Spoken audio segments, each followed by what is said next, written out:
میں اس وقت پولینڈ کے شہر کراکوو سے کچھ ہی فاصلے پر آشوٹس برکناؤ کنسنٹریشن کیمپس میں آئی ہوں۔ انہیں نازی جرمنیوں نے دوسری جنگ عظیم کے دوران یہودیوں کے لیے بنایا تھا۔ آشوٹس برکناؤ کنسنٹریشن کیمپ ہولوکاسٹ کی علامت سمجھا جاتا ہے۔ اسے ڈیتھ کیمپ بھی کہتے ہیں۔ یہاں تقریباً 11 لاکھ سے زیادہ لوگ ہلاک ہوئے۔ نازیوں نے یہودیوں کو قتل کرنے کے لیے کنسنٹریشن کیمپس میں گیس چیمبرز بھی بنائے تھے۔ ان گیس چیمبرز میں سے یہ میرے پیچھے جو آپ عمارت یا جو کمرہ دیکھ رہے ہیں، یہ واحد ہے جو اب تک صحیح حالت میں باقی بچا ہے۔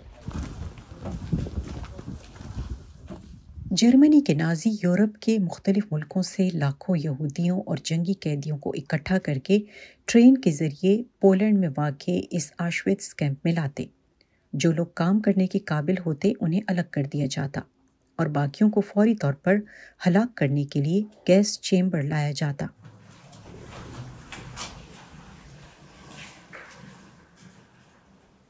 انہیں بنا کپڑوں کے اس کمرے میں داخل کر دیا جاتا تھا اور پھر دروازے مکمل طور پر بند کر دیے جاتے۔ اس کے بعد چھت میں بنائے گئے سوراخ سے زہریلی گیس زائکلون بی چھوڑی جاتی اور 20 منٹ کے اندر اندر ان کی موت ہو جاتی۔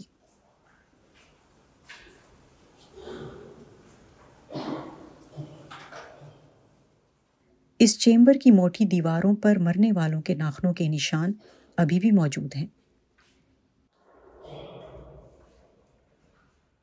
اسی کے ساتھ یہ دوسرا کمرہ ہے جہاں بڑے بڑے اوون دیکھے جا سکتے ہیں۔ یہاں لاشوں کو لا کر جلا دیا جاتا تھا۔ دوسری جنگ عظیم کے آخر میں جب سوویت فوجیں آشوٹس کی طرف بڑھنے لگیں تو نازیوں نے یہاں کے کیمپس اور گیس چیمبرز کو تباہ کرنا شروع کر دیا۔ یہاں تباہ ہونے والی عمارتوں کی کچھ نشانیاں باقی ہیں۔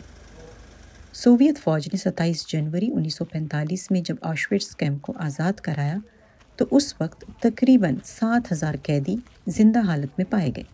27 جنوری اسی کیمپ کی آزادی کی یاد میں منایا جاتا ہے۔